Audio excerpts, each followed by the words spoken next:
nous puissions la réaliser. Mes chers compatriotes, notre rêve d'une Côte d'Ivoire en paix est en train de se réaliser, celle que le père de la nation, le président Félix Houphouët-Boigny, nous a léguée. En effet, seule une paix durable, des institutions fortes et un Ivoirien qui place l'intérêt de la nation au-dessus de tout permettront à notre pays d'entrer de façon irréversible dans le cercle des grandes démocraties, des grandes nations démocratiques et développées. Une Côte d'Ivoire où le travail est une valeur reconnue et valorisée. Une Côte d'Ivoire moderne qui offre à son peuple des opportunités de lendemain meilleurs. Une Côte d'Ivoire où les droits de tous les citoyens sont garantis par une justice qui est la même pour tous.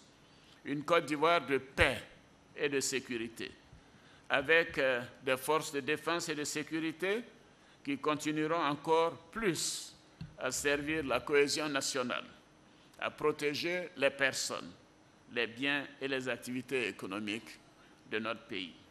Une Côte d'Ivoire enrichie par l'acceptation de sa diversité par tous les citoyens. Mes chers compatriotes, cette vision de notre nation, qui se traduira par une Côte d'Ivoire nouvelle et un Ivoirien nouveau, va nécessiter des changements dans nos institutions, dans notre façon de travailler, dans notre façon de penser. C'est dans ce contexte, et conformément à la vision de la Côte d'Ivoire que je viens de partager avec vous, que je vais, dans les prochaines semaines, prendre deux grandes initiatives.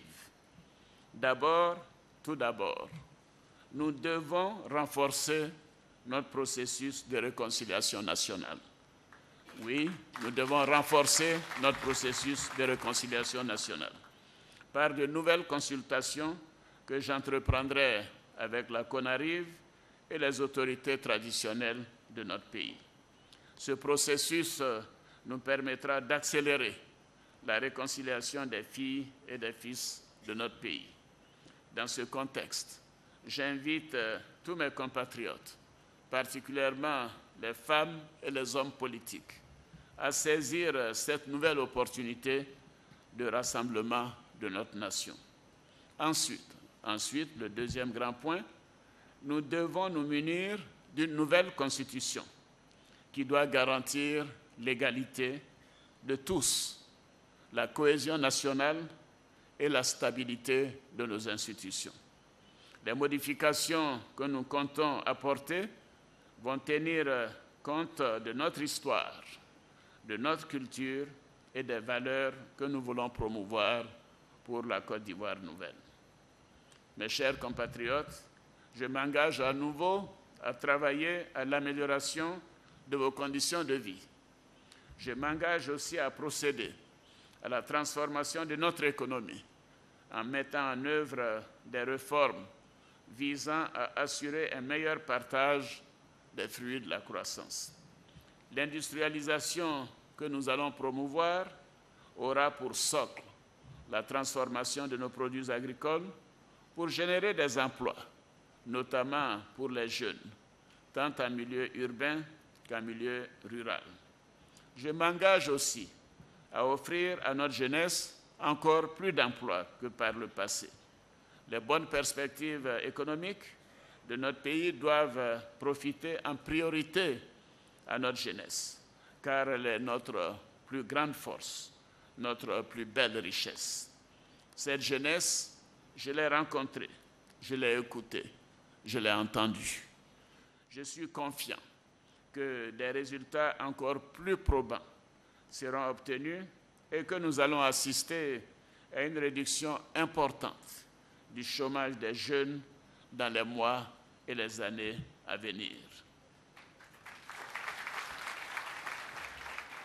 Mes chers compatriotes, dans la société que nous voulons bâtir, le rôle de la femme doit être reconnu à sa juste valeur.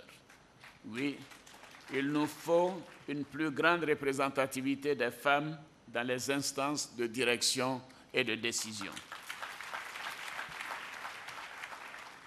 Je sais que cela ne se fera pas du jour au lendemain, j'en ai conscience.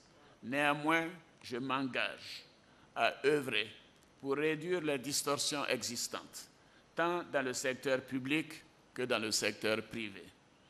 D'autre part, le Fonds d'appui aux femmes de Côte d'Ivoire, le FAFSI, sera augmenté afin de permettre à un plus grand nombre de femmes de sortir de la précarité et de devenir autonomes.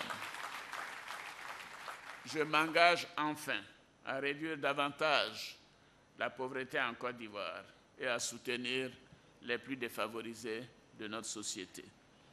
Mes chers compatriotes, en tant que président de tous les Ivoiriens, je lance un appel solennel à tous mes compatriotes afin que toutes leurs actions s'inscrivent dans le sens de la paix et du respect de nos institutions. C'est ensemble, dans la discipline et le travail, que nous réussirons à ancrer notre pays dans le cercle des grandes nations. Fort de la confiance que vous venez de me témoigner, je suis déterminé à accomplir la mission que vous venez de me confier. Je n'ai aucun doute qu'ensemble, nous allons réussir. Vive la République, vive la Côte d'Ivoire nouvelle, je vous remercie.